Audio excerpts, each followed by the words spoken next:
Before we dive in, hit like so other Tacoma owners see this. This is important. My Tacoma freaked out this morning. Dash errors, console warnings, everything telling me to visit my dealer. And yeah, I panicked.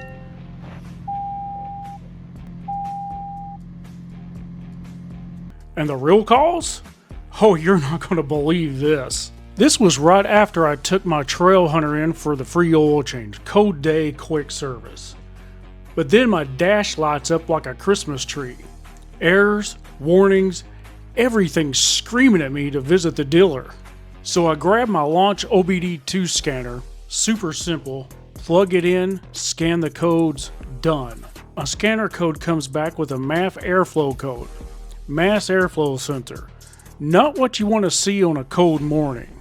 I checked everything, nothing looked wrong. MAF sensor looked brand new. Throttle body, clean. Wires are perfect. But something the dealer said didn't make sense. The dealer told me my air filter was halfway dirty and would need replacing soon. Except the Trailhunter comes with a reusable dry filter. You don't replace it, you clean it. That was red flag number one. And then it got weird. I'm not saying it was the dealer, but I'm also not saying it. One of the airbox latches wasn't connected.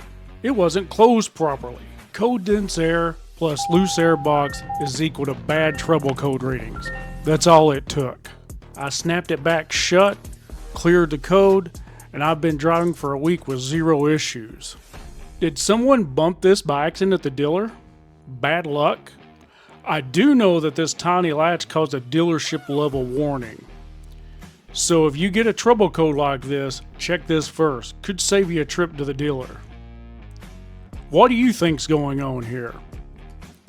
Now, I know I'm going to get questions about this OBD2 scanner, so I'm going to put in a clip from a previous video right here that I answer all your questions about it. But be sure to hit like so other Tacoma owners will find this video. How would you like to be able to do this with your Tacoma? And be able to turn off that annoying seatbelt reminder, have a better OBD2 scan tool than what the dealership has. Oh yeah, do you want to avoid subscription plans too? This is the Launch C Reader Elite 2.0T. It does not require subscription. It has more than just an OBD2 scanner. You can set settings on any Toyota or Lexus. Other manufacturers are available too. It is fast and responsive.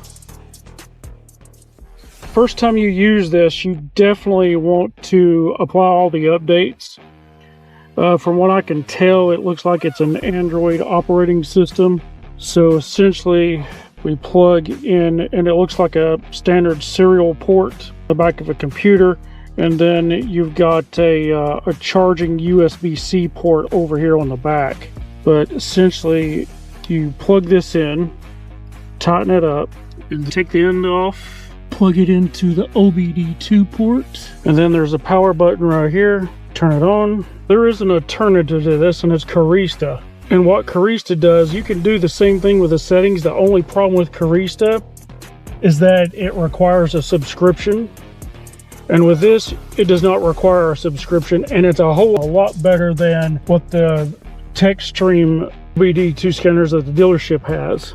So you can see here, it's going to scan my VIN. I don't even have to enter it in. It would just automatically detect it. And I'll choose 16-pin DOC, North America. And that's it right there. Scan the vehicle data, generating a health report. So you can see no fault codes. Let's go in here under diagnose. And we want to go under Toyota, pin DOC. Right here, you want to go down to customize setting. So you can actually control what's going on here. Wireless unlock twice function, that's enabled. Power window down with transmit function. So this is how you get it to work from the remote key fob, is that by default this is disabled. You can click set and then you can disable it or enable it.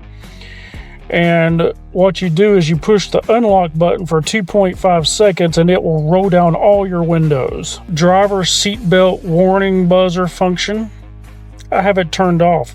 So I could actually go down the road without my seatbelt on and the truck not getting mad at me. But if you want it for safety reasons, go ahead and by default it's turned on. And you can just click the set button. You can turn it back on or turn it off. I'm going to leave mine off because it's just too annoying. And you can do the passenger seatbelt the same thing. And I've done that for the passenger side as well. And you can do also the rear right, rear left, and rear center. Complete customization of how you want your truck to run.